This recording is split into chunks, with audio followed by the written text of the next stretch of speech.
This is the Georgia Farm Monitor. Since 1966, your source for state and national agribusiness news and features for farmers and consumers about Georgia's #1 industry, agriculture. The Farm Monitor is produced by the state's largest general farm organization, the Georgia Farm Bureau.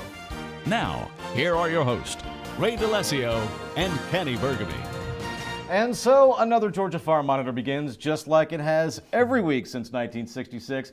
Welcome all, so glad you tuned in. I'm Ray DeLessio. And I'm Kenny Burgamy. Straight ahead on today's program. They may be separated by 7,000 miles, but on this day, there was one common bond, and that was agriculture. See and hear what this Chinese delegation learned during their trip to a Newton County farm operation. Also coming up on the show, after the president's proposed 18% cut to crop insurance, what does it mean for those who rely on it? We'll break it down with an American Farm Bureau expert who says you could expect additional costs. And then later, feel like petting a wolf or hanging out with other exotic animals? Well, we've got the perfect place to do it. And the best part, you don't even have to leave Georgia to experience it. All this and more starting right now on the Georgia Farm Monitor. It's February, and of course that means the annual Soybean and Small Grain Expo. Recently, growers gathered for the business meeting and informational sessions at the Ag Center in Perry. It was an opportunity to get economic outlook for the upcoming season and to learn about research aimed at helping their production. More than 100 producers turned out for the event in Houston County. Most had a positive outlook for the upcoming season after some great numbers in 2014. One of those with an upbeat message was Walter Godwin, president of the Georgia-Florida Soybean Association. I personally like to hear from Nathan Smith. He is an economist, and he puts out a crop comparison tool that you can compare different crops, the profitability of each one, and I get a lot of value out of that. I look at those numbers and see what crop I think I can get the most out of each year. First of all, in soybeans, we're looking at increasing production in the U.S. and the world as far as soybeans go. And when you look at relative prices, particularly corn versus soybeans in the Midwest, you know, the cost and returns somewhat favor soybeans this year, and so the expectation is for the U.S. to increase soybeans. We might even push soybean acres as equal to or even higher than U.S. Corn acres. And so also would expect that trend to be as far as an increase of soybean acres in Georgia in 2015. Farmers in the audience still have a great interest in the Farm Bill, although it was signed into law 1 year ago. They want to know what it means for the next 5 years. American Farm Bureau economist John Anderson spoke about those concerns that many farmers have about the impact of this legislation. Frankly, we're not going to know if we've made the right decision until 5 years from now, and that's a pretty tough situation for people to be in. So there is a certain amount of anxiety about that, but people have as good of information as is possible to have. They've got some good tools, and farmers are very knowledgeable about these things, and they're very savvy about what tends to work for them, and so they're as equipped as they can be for this decision. I think they'll make, overall, I think people will end up being comfortable with the decisions they make. Some of the soybean producers in Georgia and North Florida had a record year in 2014, and the group presented awards at their luncheon to recognize that hard work. Walter Godwin said it takes a lot of dedication. Things change all the time. It's pretty much a rolling option as to what you do year to year. And I know what I was doing or thought I was going to be doing in January is different now. So and I'm sure it'll change in March. All right, nice job, Kenny. Thank you, sir. Well, future farmers of America, remember the date, February 24th. That is the day the Georgia General Assembly has proclaimed as FFA Day at the state capitol. Of course, Georgia ranks as the third largest state FFA association in the nation with close to 38,000 members. Meantime, did you know that feral swine are now found in 82% of U.S. states and that the problem doesn't seem to be going away anytime soon? That's why researchers at UGA are currently surveying feral swine damage to private lands right here in Georgia. The information gathered will be used to inform the Georgia State Legislature and natural resource managers of the damage and financial hardship feral swine inflict on farmers and other landowners in Georgia. National estimates have swine damage at more than $1.5 billion annually. Moving on now, although the cultures are different and at times language can be somewhat of a barrier to overcome, a Chinese delegation of feed producers still felt right at home here in Georgia as the Newton County Farm Bureau showed them around a number of feed operations in Madison. Damon Jones tells you what they learned and why their visit was so important. Two very different cultures came together recently in Newton County as a group of 9 Chinese feed producers paid a visit to the County Farm Bureau to get a closer look at local feed mills. While he doesn't get these kind of requests every day, County President Brent Galloway says he was more than happy to help. After thinking about it for a little while and putting a value on how important our relationship is with China and how important, our exports that we send there, I thought it was a good thing to maybe show these gentlemen that, we take their business very seriously and that we do everything we can to produce a very wholesome product in the United States. One of the 3 stops along the way was at Gottfried's Feed, a 6th-generation business that specializes in the livestock industry.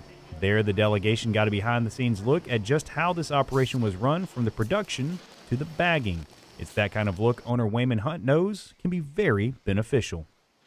I guess the biggest thing is that maybe they can see what we're doing, and if it's something that can help them in their processes, then that'd be great. I've been in a lot of different feed mills myself, and every one of them's a little bit different. And so you go to the store and you buy something that does one thing. There's no one answer for a feed mill. Everything's a little bit different. Everything gets put in a little bit differently. And so you got to have a lot of different ideas to make the equipment function like it should. It was also important that these visitors get a chance to see, smell, and even taste the products that go into their feed, as there's a lot of misinformation being spread across the globe. They did seem very apprehensive about GMO corn, and I know just watching the news, there's been a lot of emphasis put on the GMO products. I know there was a time period where a lot of distillers' grains were rejected because of the GMO. And that's really the main reason for this tour, as it gave the visitors a chance to ask questions and the producers an opportunity to alleviate any concerns. It's an important step considering China is the United States' top trade partner. We in agriculture, sometimes we get a lot of negative aspects of stuff that's going on, whether it's in the farm or in the industry. And I think anytime that we can showcase that, Georgia farmers, American farmers, we're the first environmentalists, we're the first ones that's out there protecting our crops, our animals, because, that's our livelihood. And I really wanted to showcase that to offset the bad image sometimes that we have. As for what the delegation learned, they got an appreciation for just how well these operations are run right here in Georgia. 首先就是感觉美国的环境方面很好，那另外一方面的话就是对美国的这个农业这个生产的这个流程更了解。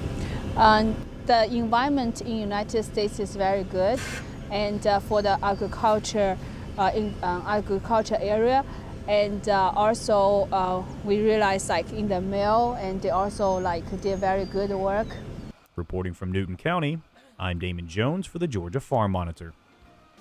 Damon, thank you very much, sir. Well, still to come on the Monitor, something no farmer or rancher wants to hear. Proposed cuts to crop insurance, what it means and how it could affect you. But first, Mark Wildman on the advantages of winter grazing and how Georgia is the envy of other states. That's next when the Georgia Farm Monitor continues.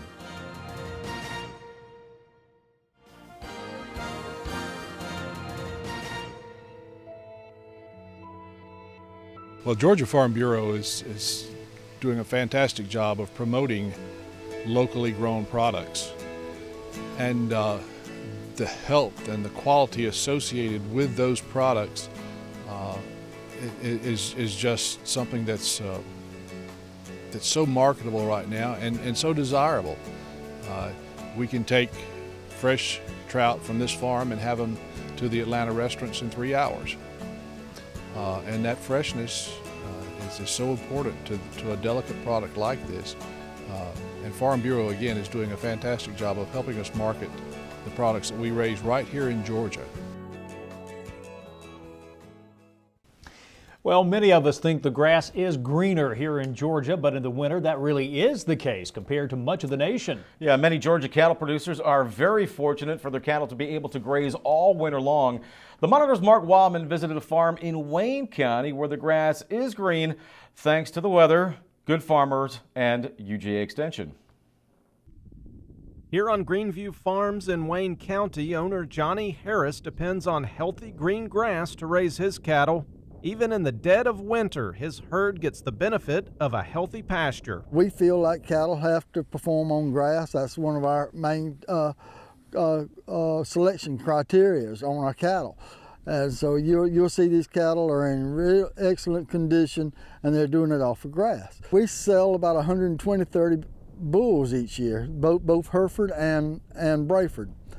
And we develop heifers, and we sell those. So that in the summertime, we may have 900 or 1,000 head out here. In the wintertime, right now, we probably only have about 800 head. Johnny farms this land with his son Paul, and in order to maintain healthy grass, the farm works closely with UGA Extension and their extension agent, Mark Fry. The work we do with the Extension Service has gone back. My granddaddy used them. My daddy used them. I came up through the Extension Service. I use them extensively. We also give back to them in the research. So we work both ways. This field is planted in winter rye, and the farm benefits from research done by UGA forage specialists. Cattle producers like the Harrises not only produce healthy cattle by raising them on grass, but the ability to grow forage crops all year long helps their farm's budget as well. We don't want to have to count on our hay all the time. If the cows can go get their own feed, it's cheaper than carrying it to them. And again, our winter forages are higher in nutrient quality than our summer forages anyway. So basically what they're eating out here is actually better than dry hay that we bale from Bermuda grass during the summertime. We bale a lot of this winter annuals too in silage. That gives you 2 harvest seasons. Rather than just having a summer harvest, you got a winter harvest. And so that spreads your equipment, spreads your people, spreads your harvest time out. If we come up with a dry spring, we're usually in good shape. This farm is the oldest Hereford breeder in the state, and the cattle being raised here have benefited from decades of hard work and dedication. What's made us successful and sustained us is the relationships we've made. The relationships we make with our family, our employees, our God, our Extension Service, our producers, the people that buy from us, and the people we buy from. And this whole thing is based on the relationships that we've been able to establish. And the hope is those relationships, along with bright green grass, will keep this farm thriving for generations to come. I'm a 5th generation cattleman and farmer, and of course that makes Paul a 6th. And we say we got the 7th generation on the ground in that, so we'll see what happens in that. But yeah, it is a big tradition. We've been here, my family's been here since 1860, and we hope to carry it on. Reporting from Wayne County, I'm Mark Wildman for the Georgia Farm Monitor. Mark, thank you as always. Well, let's face it, most farmers view crop insurance as the best risk management tool they have for protection against revenue loss. But as Shanika Otterby reports, recently proposed cuts to crop insurance would mean more costs for farmers. And as I said at the State of the Union, we are now poised to not just have recovered from the recession, but really to move forward in the 21st century. In his fiscal year 2016 budget proposal, President Obama suggested an 18% cut to the crop insurance budget. American Farm Bureau Farm Policy Specialist Mary Kay Thatcher. He suggested some 10% premium reductions for revenue policies that have what's called the harvest price option. You can buy a revenue policy where you're just covering the spring price, or you can buy it where you're covering the spring and the fall price, so that if indeed the price goes up between the spring and the fall, you're able to better cover your needs at that point in time. Thatcher says these cuts would represent additional costs for farmers who take revenue coverage with the harvest price option. I think most assuredly you would find that if the premium cost was 10% higher for farmers, that they would be buying down, i.e. if they're buying coverage at maybe 80% now, they might buy it at 75 or 70 or 65% coverage in the future. Especially with commodity prices lower than they were a couple of years ago, Thatcher says it's unlikely farmers would be able to afford the same kind of insurance coverage if premiums increase. Shanika Otterby, Washington. All right, time for another quick break. When we come back, the sights and sounds you might see during an African safari. However, they're all right here in North Georgia. That story and more when the Monitor continues. Stay with us.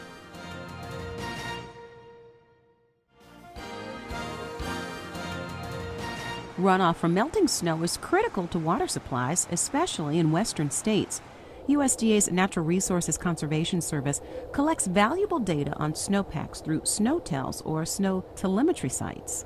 We had automated stations in the backcountry, way back in there, and those stations collect snow water equivalency data, which is the amount of water that's in the snow, the depth of the snow, air temperature, precipitation data. All that data is used to predict the amount of runoff that it will result from the snowpack in the mountains during the springtime, during the melt.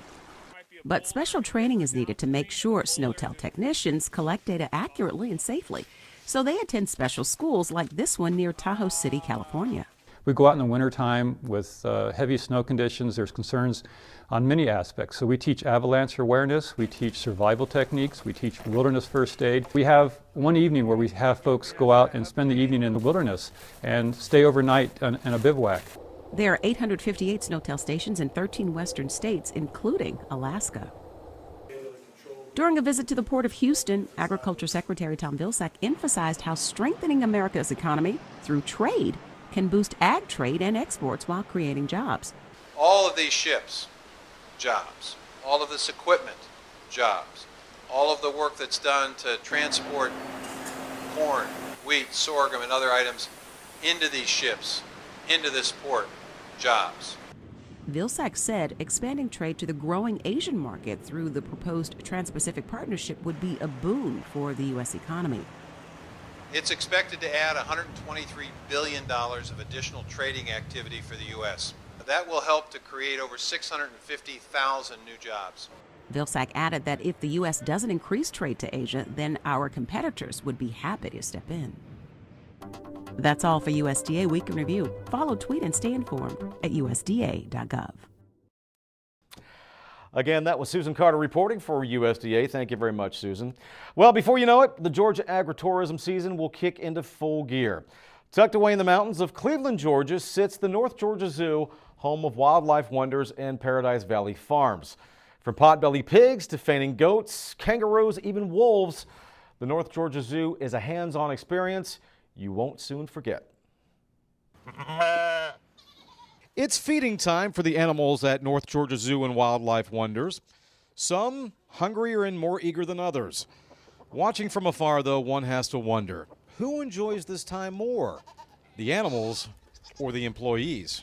There's a passion for animals. There's of the 20 people that work here now, we're here because we care about the animals and want to engage people and bring people together with animals. From an agriculture standpoint, we have all the agriculture type animals, and we do produce quite a few of these animals, but our focus is to use those animals to help people appreciate the animals and enrich their lives. Hard to believe, but all this came about when Bennett's wife, Hope, began rescuing unwanted reptiles to use for educational outreach programs. Some 20 years later, Bennett says his animals have logged thousands of miles, not only traveling to schools, but to TV and movie sets. They've even made appearances on the late-night talk show circuit. 85% of our programs are right here in Georgia, and we stay in Georgia most of the time, but we travel all over the Southeast. We'll do a couple of trips a year to New York City, providing animals for Animal Planet, Discovery Channel, and other outlets that are trying to bring people together with animals as well. We've got animals on the road all the time. I've driven as far as Maine to Louisiana. I was counting it up, and in January and February of 2015, I will have either been in or passed through 15 different states, just in the first 2 months. Back in Georgia, Bennett admits the farm might be the best kept secret in terms of agritourism destinations. However, with the recession of 2008 behind us, Bennett says more and more people are showing up at the farm.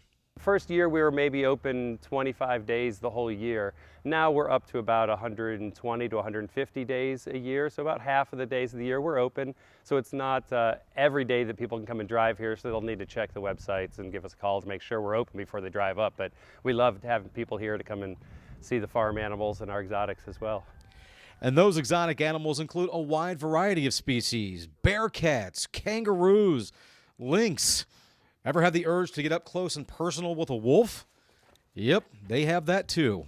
Our wolf encounters are unique because we can allow people to get a little bit closer to an animal that you hear a lot in myths and legends and stories, and get the stories of the big bad wolf. And of course, behind every story, there's a little bit of truth, and these are animals you do need to be careful with, and our exotic animals are exotic, animals that are not allowed to be kept as pets in Georgia.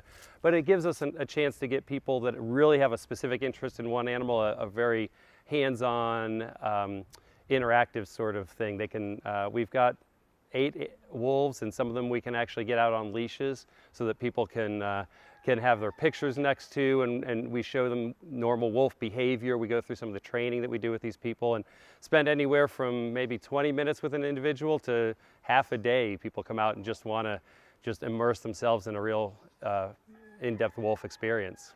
And of course, no exotic animal farm would be complete without one of these, a camel. And here at Wildlife Wonders, they have not 1, but 4, none of which are named Mike. Right, Mike? Right? Right? You know what day it is?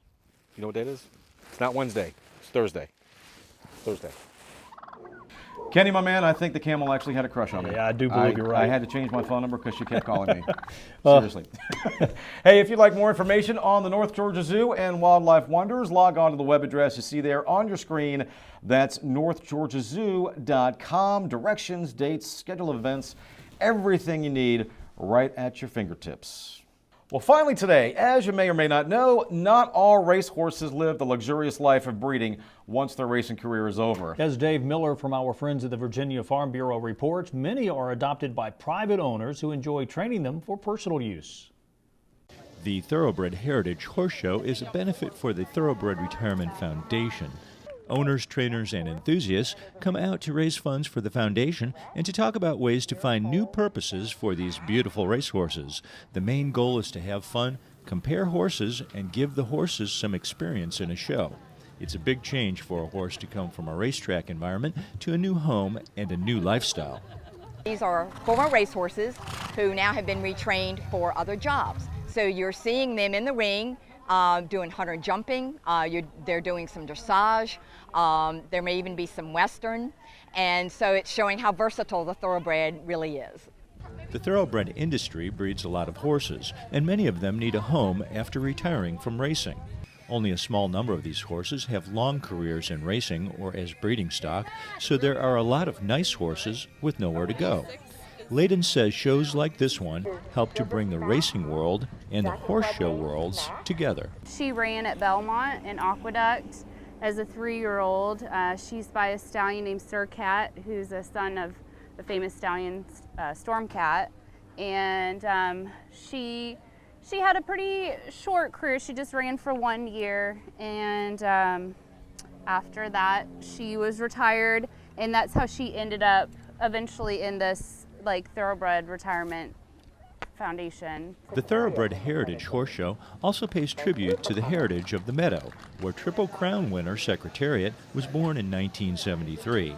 And Riva Ridge, who also won the Derby and the Belmont in 1972, was also born there. This show had a gathering of 51 horses that have either Secretariat or one of the other Meadow champions in their pedigrees.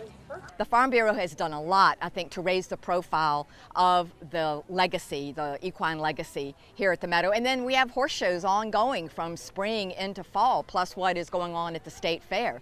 So it really is quite a horsey venue. Thoroughbreds were bred to race, and most of those up for adoption have raced, but they are all individuals. Some are quiet and good with children, some have more heat and brightness. With time and patience, these horses can be retrained and repurposed to be great personal horses. In Caroline County, Virginia, I'm Dave Miller reporting. All right, once again, huge thanks to our friends at the Virginia Farm Bureau for that story. Unfortunately, we are out of time. Yeah, remember, for all the latest ag info regarding food, great recipes, and what's happening down on the farm, check out our Twitter, Facebook, and Pinterest pages. You'll stay informed and see what's up in the world of farming, plus the Farm Monitor Show. Take care, everybody. We will see you next week right here on the Georgia Farm Monitor. Hope you have a great week.